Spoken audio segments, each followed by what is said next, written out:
उत्तर प्रदेश में पुलिस भर्ती बोर्ड के माध्यम से 32,679 कुल अलग अलग पदों पे भर्ती की जा रही है। तो ऐसे में जो उम्र मांगी गई है खास करके बच्चों के लिए, तो पुरुषों के लिए 18 से 22 वर्ष की डिमांड की गई है, जबकि बच्चियों के लिए 18 से लेकर के 25 साल की उम्र सीमा रखी गई है। तो यहाँ पे अगर देखा जाए तो अलग अलग बच्चों के सापेक्ष जो उम्र सीमा इनके द्वारा ऑफिशियल बताई गई है, चूँकि ध्यान रखिएगा इनकी जो एज काउंटिंग होगी 1 जुलाई 2025 से होगी। तो इस सापेक्ष यहाँ पे कहा गया है कि जनरल EWS के लिए जो जन्म होना चाहिए वो 2/7/2003 के बाद का होना चाहिए और 1/7/2007 से पहले का होना चाहिए पुरुषों के लिए, जबकि बच्चियों की बात की जाए तो 2/7/2000 के बाद का होना चाहिए, जबकि 1/7/2007 के पहले का होना चाहिए।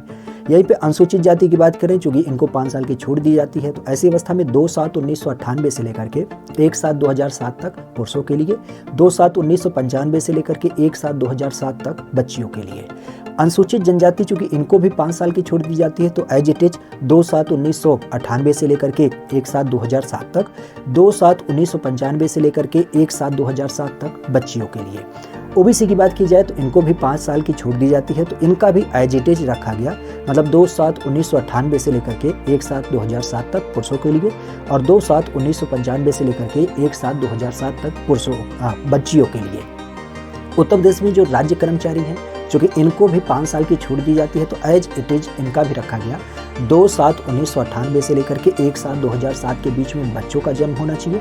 और 2/7/1995 से लेकर के 1/7/2007 के बीच ये बच्चियों का जन्म होना चाहिए। राज्य के अंतर्गत जो भूतपूर्व सैनिक होते हैं, तो इनको 3 साल की क्या होती है, छूट दी जाती है। अब इनकी जब बात की जाए तो इनसे ये अपेक्षा की जाती है कि जो इनका सेवा का वर्ष होता है उसमें इस 3 वर्ष की जो आयु सीमा है उसको क्या कर दी जाए, कम कर दी जाए। तो ऐसी अवस्था में वास्तविक आय की जब बात की जाए तो वास्तविक आय ये मानी जाती है कि 1 जुलाई 2025 को 28 वर्ष से ज़्यादा की आयु इनकी पूरी ना हुई हो। ठीक है, तो सेवा काल को घटाते हुए ये उम्र सीमा